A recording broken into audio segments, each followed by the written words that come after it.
जय हिंद दोस्तों, मैं संदीप वर्मा स्वागत करता हूं आप सबके अपने यूट्यूब चैनल संदीप क्लास पर। मध्य प्रदेश कांस्टेबल की वैकेंसी परसों की डेट में आ गई है और बहुत सारे बच्चों के कमेंट्स थे कि इसके नोटिफिकेशंस के बारे में थोड़ा बताइए हमको। पहला एक ऐसा एग्जाम है या मध्य प्रदेश पुलिस कांस्टेबल की जो 7500 वैकेंसी आई है, इसमें नोटिफिकेशन में हर एक चीज क्लियर कर दी गई है। और कांस्टेबल की पहली वैकेंसी जिसमें नोटिफिकेशन के साथ में एग्जामिनेशन डेट भी दे दी गई है। पूरी पूरी जानकारी लेंगे, क्या आप क्वालिफिकेशन है, किस एज तक क्या फॉर्म भर सकते हैं, किन बच्चों को एज रिलैक्सेशन मिलेगा, किन बच्चों को नहीं मिलेगा, क्या अदर स्टेट वाले फॉर्म भर सकते हैं या नहीं भर सकते हैं। सारी की सारी कंडीशन इस वीडियो में हम लोग डिस्कस करेंगे। देखते हैं कि नोटिफिकेशन में एग्जैक्ट में क्या दिया गया और हमको करना क्या है। जैसे अगर दिया गया है नोटिफिकेशन में कि जो पोस्ट नेम है वो दे दी गई है, उसका नाम पोस्ट है। कांस्टेबल की पोस्टें आई कितनी आई है, 7500 वैकेंसी आई है। नोटिफिकेशन रिलीज कर दिया गया है, ठीक है। और इसमें जो पासिंग मार्क्स क्या पासिंग जो पूछा गया है, वो जो बच्चे हाई स्कूल पास हैं वो सारे के सारे बच्चे फॉर्म भर सकते हैं। यूपी कांस्टेबल्स में मिनिमम क्वालिफिकेशन होती है इंटर, लेकिन मध्य प्रदेश के जो कांस्टेबल है उसकी जो क्वालिफिकेशन मिनिमम दी गई है वो 10th पास होना चाहिए, आप फॉर्म भर सकते हैं, ठीक है। आगे हम लोग देख सकते हैं कि सिलेक्शन प्रोसेस क्या है। इसमें सबसे पहले रिटन एग्जाम होगा, उसके बाद में पीएसटी होगा, उसके बाद में पीईटी होगा, फिर डॉक्यूमेंट वेरिफिकेशन और फिर उसके बाद में मेडिकल होगा। यानी कहें कि 1 2 3, यानी ये दो एक ही में हो जाएंगे। 1 2 3 4, 4 चरणों में एग्जाम होगा। पहला रिटन एग्जाम होगा, उसके बारे में भी डिस्कस करेंगे, क्या सिलेबस आएगा, क्या निगेटिव मार्किंग होगी या नहीं होगी, सारी चीजें देखेंगे। रिटर्न एग्जाम के बाद में पीएसटी और पेट एक साथ में हो जाएगा। उसके बाद में डॉक्यूमेंट वेरिफिकेशन, उसके बाद में कुछ बच्चों की जो मेडिकल साइंस वगैरह आ जाती हैं, जैसे हमारे चश्मा लगा है, वैसे चश्मा वाले जो बच्चे हैं कुछ बच्चे बाहर कर दिए जाते हैं, तो उसके बाद में मेडिकल होगा, ठीक है। आप देखते हैं कि जैसे अगर कहा जाए एक ऐसा एग्जाम, या इसकी बात अभी इसको हम भी डिस्कस कर लेंगे। इसमें एग्जाम डेट दी गई, वो शेड्यूल दे दिया गया है और ये हमारा उसका हो गया। एक मिनट, हाँ, ये बात करते हैं इसके जो हमने अभी बात की। जैसे पहला हुआ रिटन एग्जाम हो जाएगा, उसके बाद में फिजिकल एफिशिएंसी टेस्ट होगा, उसके बाद में फिजिकल स्टैंडर्ड टेस्ट होगा, उसके बाद में डॉक्यूमेंट वेरिफिकेशन होगा, उसके बाद में मेडिकल होगा। ये चार, अगर ये बात करें 1 2 3 4 और 5 चरणों में ये एग्जाम क्वालिफाई हो जाएगा। मेडिकल के बाद में आप जिन बच्चे मेरिट एक फाइनल निकलेगी वो बच्चे क्वालिफाई हो जाएंगे, उनको ज्वाइन करेंगे। अब बात करते हैं कुछ और चीजों की। जैसे अगर इसमें कहा जाए, ये भी मैं अभी बाद में बताऊंगा आपको कुछ चीजें जो मैं बता रहा था। हाँ, एक सेकेंड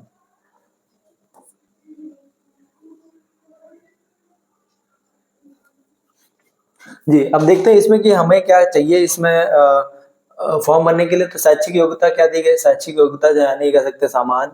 ओबीसी एससी के लिए किसी मान्यता प्राप्त बोर्ड से सिर्फ 10वीं कक्षा तक की स्कूल प्राप्त हो। और एक ये हो गया सामान्य के लिए, ओबीसी के और एससी के लिए। फिर कहाँ के सामान्य, यानी ये कह सकते हैं कि जो एमपी के होंगे उसमें चाहे सामान्य के, ओबीसी के और एससी के, ये कैटेगरी वहां की लगेगी। एमपी का जो मूल निवासी होगा, अदर स्टेट का फॉर्म भर सकते हैं बट वो अदर स्टेट में आएगा, वो जनरल में काउंट होगा। इसके बाद अभी करते हैं, तो जो ये सारे बच्चे होंगे वो अगर हाई स्कूल पास होंगे तो वो फॉर्म भर सकते हैं। और एसटी के जो उम्मीदवार हैं कहाँ के, एमपी के, वो 8वीं अगर पास हैं या उसके समकक्ष होना आवश्यक है, वो फॉर्म भर सकते हैं। अगर हम कहें कि मध्य प्रदेश में जनरल, ओबीसी, एससी के जो बच्चे हैं वो 12th पास हो, 10th पास की मार्कशीट अगर मिलती है तो फॉर्म भर सकते हैं। एमपी के एसटी के जो बच्चे हैं वो अगर 8वीं पास हैं या उसके समकक्ष है तो वो फॉर्म भर सकते हैं, ठीक है। तो ये उसमें छूट मिल रही है एसटी के, एमपी के, एसटी के, बाहर कहीं की नहीं। आयु सीमा जो दी गई है उनपे मिनिमम जो है वो 18 वर्ष होनी चाहिए, क्योंकि ये 8वीं पास तो दे दी गई बट उसकी एज जो है वो 18 वर्ष से कम नहीं होनी चाहिए, या उसको कह सकते हैं बालिग होना चाहिए। फिर उसके बाद में सामान्य पुरुष के लिए अधिकतम आयु जो 33 वर्ष दे दी गई। कहीं पर भी यूपी में हम लोग अगर देखते हैं, यूपी की बात करते हैं तो 25 साल तक की भर सकते हैं, उसके बाद में नहीं भर सकते हैं। जो यूपी के पुलिस कांस्टेबल की भर्ती से बाहर हो गए बच्चे, वो भी बच्चे अपने इसमें अप्लाई कर सकते हैं। 33 साल जो मैक्सिमम एज है, जिनके 33 साल से जो नीचे हैं वो अदर स्टेट वाले भर सकते हैं। और कैटेगरी वाइज एज रिलैक्सेशन मिलेगा एमपी के बच्चों का, ठीक है, 3 साल 5 साल जो भी मिलता है, ठीक। तो मैक्सिमम एज 33 साल होनी चाहिए और मिनिमम एज जो दी गई है उसकी दी गई है यहाँ पर 18 साल दी गई है, ठीक। अब क्या गया, आरक्षित श्रेणियों महिलाओं, भूतपूर्व सैनिक और सरकारी कर्मचारियों के लिए 38 साल दे दी गई है। यानी यूं कह सकते हैं कि प्लस 5 साल की जो है वो कैटेगरी वाइज जो है एज रिलैक्सेशन दिया गया है। अब मध्य प्रदेश के पदक विजेता और अंतर जातीय विवाही उम्मीदवारों के लिए अतिरिक्त छूट उपलब्ध है, तो इसमें जो छूट है उसके अकॉर्डिंग मिलेगी। अब हम लोग देखते हैं यहाँ पर इसके बाद कि जब आपकी जॉब लग जाएगी उसके बाद आता है ये चरण होता है जिसमें कहते हैं कि हमें पैसा कितना मिलेगा। एमपी पुलिस कांस्टेबल की जो भर्ती दी गई है उसमें 19,500 से लेकर के 62,000 यानी स्टेट 4 के वेतन पर रखा जाएगा, वेतनमान रखा जाएगा। अब इसमें देखो सारी चीजें नोटिफिकेशन पे क्लियर कर दिया है। सिर्फ पहले साल में मूल वेतन का 70% मिलेगा, ये आप इस पे डिस्टर्ब मत होइएगा। 32 साल में मूल वेतन का 80%, 33 साल में मूल वेतन का 90% और परिवीक्षा अवधि पूरी होने के बाद में डीएचआरए अन्य सरकारी भत्तों को पूरा वेतन दिया जाएगा। ये सब सारी चीजें नोटिफिकेशन में क्लियर कर दिए ताकि बच्चे आगे चलकर ऑब्जेक्शन ना कर पाए। आगे हम लोग देखते हैं, यहाँ पर जो है फीस की बात दी गई है। अगर जो सामान्य और यहाँ बात करते हैं सामान्य और अदर स्टेट की, जो अदर स्टेट के जो बच्चे हैं और सामान्य वर्ग के हैं उनको जो है 500 की फीस जमा करनी पड़ेगी। एमपी के जो ओबीसी हैं उनको 250 और एससी एसटी के जो मिलेगा वो 250 यानी 250 ही उनको मिलेगा। ठीक है।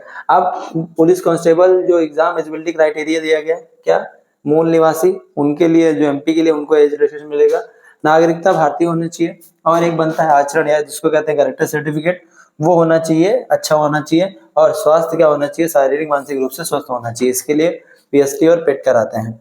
और रोजगार पंजीयन में यानी रोजगार कार्यालय में पंजीकृत होना चाहिए, यानी जो चीजें आप कर सकते हैं वो सारी चीजें इसमें दी गई है। आगे हम लोग देखते हैं, यहाँ पर जो है जब फॉर्म भरेंगे तो कुछ क्राइटेरिया दिया गया है। जैसे यहाँ पर दिया गया 168 सेंटीमीटर जो है वो हाइट होनी चाहिए किसकी, मेल की, और सीना होना चाहिए 81 से लेकर के 86 सेंटीमीटर तक की। ठीक है। महिलाओं में हाइट होनी चाहिए 155 सेंटीमीटर, अगर इसकी बात करें 168 सेंटीमीटर ये दिया गया मेल में, और फीमेल में जो दिया गया है वो 155 सेंटीमीटर दिया गया है। ठीक, तो ये हाइट मांगी गई है। हाइट मेल में 168, फीमेल में 155 दी गई है। आगे हम लोग बात करते हैं, इसमें जो फॉर्म में जो क्वेश्चन होगा पहला, उसमें पूछा क्या जाएगा, जनरल नॉलेज और रीजनिंग के 40 क्वेश्चन आएंगे 40 मार्क्स के, और इंटेलेक्चुअल और मेंटल एबिलिटी जो पूछी जाएगी वो 30 क्वेश्चन आएंगे 30 मार्क्स के। इसमें सिलेबस का 100 नंबर का। साइंस और सिंपल अर्थमेटिक जो है वो क्वेश्चन 30 मार्क्स के, 30 क्वेश्चन 30 मार्क्स के आएंगे, और टोटल अगर हम इसकी बात करते हैं तो 100 क्वेश्चन 100 नंबर के आएंगे, यानी एक क्वेश्चन जो है वो 1 मार्क्स का है। एक चीज और है, इसमें जो समय मिलेगा 2 घंटे के आसपास मिलेगा। मार्किंग स्कीम 1 मार्क पर क्वेश्चन दिया गया भाई। अब एक चीज ये देखिए कि यहाँ पर जो यूपी कांस्टेबल की जो बात करते हैं उसमें निगेटिव मार्किंग होती है, बट एमपी कांस्टेबल में नो निगेटिव मार्किंग। ये उनके लिए बेटर है जिनको लगता है कि थोड़ा बहुत एग्जाम की तैयारी करनी चाहिए नहीं करनी चाहिए, तो इसमें जो है नेगेटिव मार्किंग नहीं है, बिल्कुल नहीं है, कोई भी नहीं है। और लेवल क्या दिया गया, जो इसमें पेपर जो पूछा जाएगा इसमें दे दिया गया है कि क्लास 8 के स्टैंडर्ड्स के क्वेश्चन पूछे जाएंगे। ठीक है। जब 12वीं लेवल का, जब कांस्टेबल में जब 12 मिनिमम क्वालिफिकेशन होती है तो उसमें 10वीं तक की पूछा जाता है। अब इसमें 10वीं है क्वालिफिकेशन तो इसमें 12वीं तक की क्वालिफिकेशन पूछा गया, ये दे दिया गया है नोटिफिकेशन में। ठीक है। तो जो बच्चे अगर क्योंकि इसमें डेट भी दी थी कि अभी हम आगे डिस्कस करते हैं, इसमें जो है जैसे अगर हमने इसकी बात कर ली है नेगेटिव मार्किंग नहीं है, वही चीज लिखी हुई है।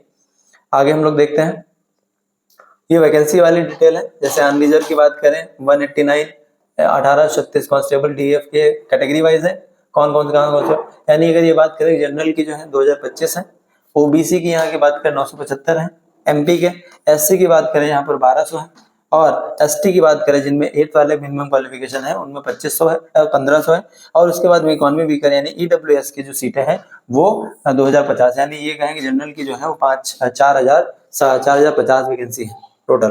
तो अगर टोटल जब वैकेंसी करोगे तो पूरा का पूरा 7500 वैकेंसीज बननी, एक कैटेगरी वाइज दे दी गई है सारी की सारी। उसके बाद में अगर हम लोग देखें आगे क्या दिया गया है, आगे हम लोग एक चीज और देखते हैं, ये हो गया ये हो गया। अब इसकी बात करते हैं, इसमें सिलेबस की बात करें, सिलेबस से पहले कुछ और चीजें, यहाँ पर फीस की बात भी हमने बता दी थी, यानी यहाँ पर जो एक चीज रह गया था कि जो यहाँ पर शेड्यूल कास्ट और शेड्यूल ट्राइब्स यानी एससी एसटी को 100 रुपए ही लगेंगे यहाँ पर, जो एमपी का होगा। ठीक है। आगे हम लोग देखते हैं, यहाँ पर एमपी पुलिस में जो पेपर दिया गया उसकी भी डिटेल दे देगी। अब पेपर की बात करते हैं, पहले शिफ्ट में देखिए, अब ये मेन चीज है जो अभी तक की कोई एग्जाम्स नहीं देता है। अब यहाँ पे देखिए, ये यहाँ पर एमपी पुलिस ने दे दिया गया है कि 30/10/2025 को एग्जाम डेट भी दे दी गई है, और एग्जाम की शिफ्ट भी दे दी गई है, यानी 30 अक्टूबर को मॉर्निंग की शिफ्ट 10:30 से 8:30 बजे रिपोर्टिंग टाइम है, यानी कांस्टेबल रिपोर्टिंग से 9:30 से जो है वो शुरू हो जाएगा, 11:30 तक ही चलेगा, यानी 2 घंटे का समय मिलेगा। पहली मीटिंग यानी 30 अक्टूबर को, उसी दिन दूसरी मीटिंग आफ्टरनून में 12:30 से लेकर के यानी हो गया 2:30 बजे से 4:30 बजे तक की चलेगा, इसमें 2 घंटा दे दिया गया। यानी अगर एग्जाम डेट की बात करें, यहाँ पर एग्जाम डेट की बात करें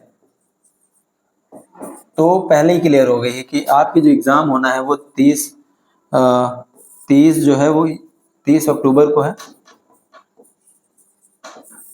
यानी अगर ये बात करें कि आज हमारा 15 सितंबर और 15 दिन इधर प्लस 30 दिन उधर, यानी 45 डेज का जो है आपके पास समय है, इसके बीच में जो है आप तैयारी कर सकते हैं। अब आपको लगता है तैयारी होगी या नहीं होगी, कुछ बच्चे जो प्रैक्टिस किए हुए हैं उनकी हो जाएगी, बट 8 लेवल तक की पूछा गया तो इसमें ज़्यादा हार्ड नहीं आएगा। आपकी एग्जाम डेट दे दी गई है 30 अक्टूबर को है, आप उस हिसाब से जो बच्चे तैयारी करना चाहते हैं एमपी कांस्टेबल की, आपके पास सुनहरा मौका है। और जो बच्चे यहाँ पर यूपी कांस्टेबल से बाहर हुए हैं वो बच्चे वहां फाइट करके अपनी जॉब ले सकते हैं। जनरल में काउंट होगा, तो आप जो यहाँ से बाहर हो गए हैं या जो लोग दौड़ से, एग्जाम से, किसी भी चीज से बाहर होते हैं, वो वहां एमपी कांस्टेबल का फॉर्म भर के आप अपनी पोस्ट ले सकते हैं। अब हम लोग यहाँ बात करते हैं, ये जो एज जो है 18 मिनिमम है, मैक्सिमम हमारी 33 है, वही हमने बात की है, और हाई स्कूल पास होना चाहिए बस। और ये देखिए जो कैटेगरी वाइज एज रिलैक्सेशन मिलेगा 5 साल की मिलेगा। अब हम लोग बात करते हैं ये यहाँ पर जो है इसकी, हमने 15 सितंबर से फॉर्म भरना शुरू होंगे, यानी आज की डेट से, और 29 सितंबर तक की चलेगा, यानी ऐसा कह सकते हैं हम लोग 14 दिन सिर्फ दिए गए हैं फॉर्म भरने को। यानी एमपी गवर्नमेंट जो है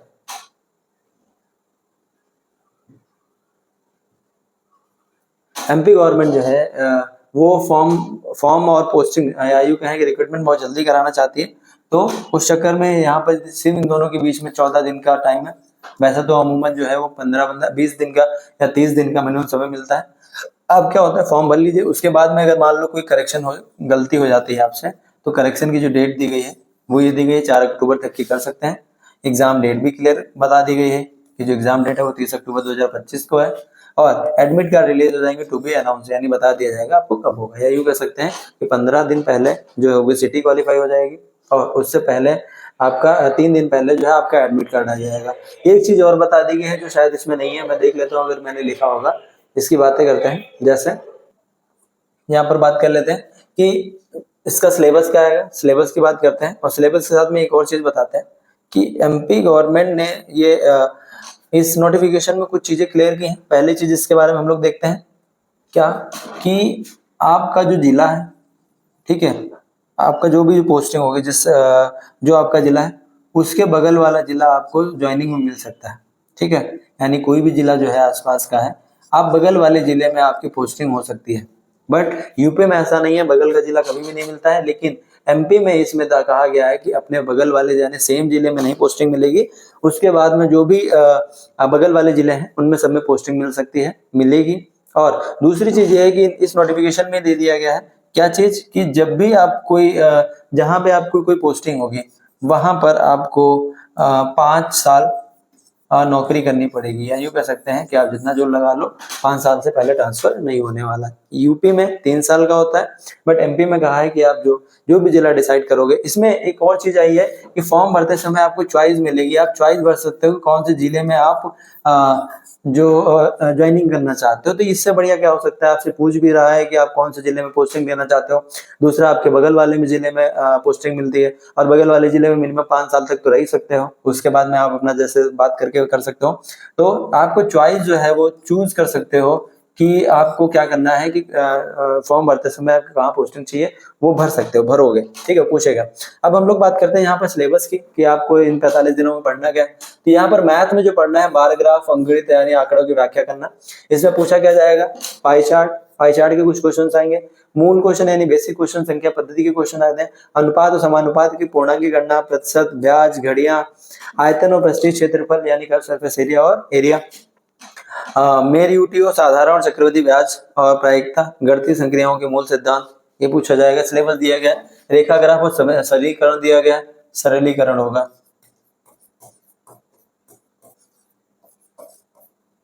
और औसत के क्वेश्चन पूछे जाएंगे, समय और कार्य के, समय और दूरी के, छूट और लाभ, यानी यहाँ पे हो जाएगा प्रॉफिट, लाभ,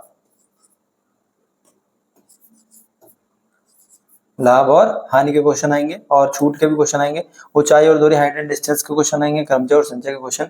ये जो है कुछ क्वेश्चन है, ये मैथ्स का सिलेबस है। मैथ्स के बाद में अब हम लोग बात करते हैं, ये मैथ्स में इतना क्वेश्चन आपका अगर सिलेबस तैयार हो जाएगा तो आपका जो है इसका अगर 70% भी तैयार कर लेते हो तो आपका एग्जाम क्वालिफाई हो जाएगा। उसके बाद करते हैं हम लोग रीजनिंग की। यहाँ के जो रीजनिंग का जो क्वेश्चन है, रीजनिंग में मौखिक वर्गों में शामिल कर सादृश्य, निर्णय लेना, श्रृंखला, डिकोडिंग जो एसएससी में आता है, रक्त संबंध, तर्क, आकृति वर्गीकरण, कथन और निष्कर्ष, समस्या समाधान। और मौखिक आकृति वर्गीकरण देख करके आप लोग अंतर्निहित आकृतियां जो आती हैं एसएससी के एग्जाम में, शब्द निर्माण, घड़ियां और कैलेंडर, रैंकिंग वाले क्वेश्चन आएंगे, बैठक व्यवसाय क्वेश्चन आएंगे। इसके जो होते हैं वो इंपॉर्टेंट होते हैं, हर एग्जाम में देखने को मिलता है। समस्या का समाधान, पहली परीक्षा, यानी इतने जो है वो टॉपिक आपके एग्जाम में आएंगे। आगे हम लोग बात करते हैं जो सामान्य ज्ञान है। सामान्य ज्ञान में क्या आएगा, भारत का भूगोल आएगा, विज्ञान और प्रौद्योगिकी आएगी, अर्थशास्त्र के क्वेश्चन आएंगे, समसामयिक घटना या इसको कह सकते हैं करंट अफेयर के क्वेश्चन आएंगे, क्षेत्रीय, राष्ट्रीय, अंतरराष्ट्रीय आएंगे, खेल के क्वेश्चन आएंगे, और समसामयिक मामले जो करंट में चल रहे हैं उनके, संस्कृत से, बैंकिंग से, संस्कृत याद से, और इतिहास आएगी इसमें, संविधान आएगा, राजनीति आएगी, इतिहास ये वाली जो है ये यहाँ पर लिख गया है, देश और राजधानी उसकी, और बैंकिंग को क्वेश्चन भी आपको देखने को मिलेंगे। ठीक है, अब इसमें भारत का इतिहास भी आएगा, भारतीय राष्ट्रीय आंदोलन, भारत का इतिहास यानी इसमें क्या आएगा, एंशिएंट और मेडिवल, ये भारतीय अंतरराष्ट्रीय आंदोलन यानी मॉडर्न हिस्ट्री के कुछ क्वेश्चन आएंगे। तो जीके जीएस के क्वेश्चन, रीजनिंग के क्वेश्चन, इतने क्वेश्चन आएंगे, आप इसको तैयार कर सकते हो। अब बचता है साइंस का पर्टिकुलरली एरिया, तो साइंस में फिजिक्स, केमिस्ट्री, बायो, सामाजिक विज्ञान, व्यवहार विज्ञान, अनप्रयुक्त विज्ञान और पृथ्वी विज्ञान, ये तीन जो टॉपिक हैं ये ऐड किए गए हैं। आपको थोड़ा सा इन पे ध्यान देना पड़ेगा, तभी आप जाकर के हम मध्य प्रदेश पुलिस में आप अपनी सीट पक्की कर सकते हैं। जो हमने सारी डिटेल बताई, यहाँ पर कुछ डिटेल हमने पूरी बता दी, एक बार और देख लेते हैं। पहली चीज, जिन बच्चों को फॉर्म भरना है उनकी एज 18 से 33 साल होनी चाहिए। दूसरी बात करें कि मिनिमम क्वालिफिकेशन जो है जनरल, ओबीसी और एससी की हाई स्कूल पास होना चाहिए, और एसटी को 8वीं तक की। तीसरी बात अगर बात करें कि हम लोग इस मध्य प्रदेश पुलिस कांस्टेबल में अगल बगल का जिला मिल सकता है, जिस जिले से आप होंगे आपकी चॉइस भरी जा रही है। जहां पर आप ज्वाइन करेंगे वहां पर मिनिमम 5 साल आपको गुजारने हैं। चौथी बात करते हैं फीस की। फीस इसमें जनरल और ओबीसी, जनरल की जो है 500 रुपए है, और अदर स्टेट की भी 500 है। एससी, ओबीसी की और एससी की दो, और इन दो एससी और एसटी इन दोनों लोगों को जो 250 रुपए जमा करने पड़ेंगे। सिलेबस जो है 100 नंबर का क्वेश्चन होगा, 100 नंबर का क्वेश्चन पेपर, 2 घंटे का टाइम मिलेगा, 100 नंबर के क्वेश्चन होंगे, 100 क्वेश्चन 100 नंबर के, यानी एक क्वेश्चन 1 मार्क का। पांचवी बात करते हैं हम लोग, कोई निगेटिव मार्किंग नहीं है। ठीक, और अगली बात करते हैं कि जो हाइट मांगी गई है 168 सेंटीमीटर मांगी गई, वुमेन्स में 155 सेंटीमीटर मांगी गई है। आपके पास 45 दिन है, एग्जाम डेट 30 अक्टूबर 2025 दे दी गई। आज से अगर हम लोग देखते हैं 45 दिन है, 45 दिन में अगर 5 दिन निकाल देते हैं, 40 दिन इस सिलेबस को तैयार करने के लिए सफिशिएंट है। अब आपके लिए इस चैनल पे मैथ्स के, जीएस के और रीजनिंग के टॉपिक वाइज क्वेश्चंस या प्रैक्टिस सेट 45 दिन का एक शेड्यूल, 30 दिन का, 35 दिन का एक शेड्यूल बना करके आपको रिवीजन कराएंगे, ताकि आप लोग पढ़ते जाओ, उसके साथ में रिवीजन करते जाओ। तो अगर आपको ये सारी चीजें लेनी है तो हमारे चैनल को सब्सक्राइब जरूर कर लीजिएगा, तो आगे अपडेट आपको मिलती रहेगी। अगर आपको ये वीडियो अच्छी लगी तो वीडियो को लाइक करिएगा, और जो फॉर्म भर सकते हैं उन दोस्तों को अपने शेयर जरूर करिएगा। इसी के साथ जय हिंद, जय भारत।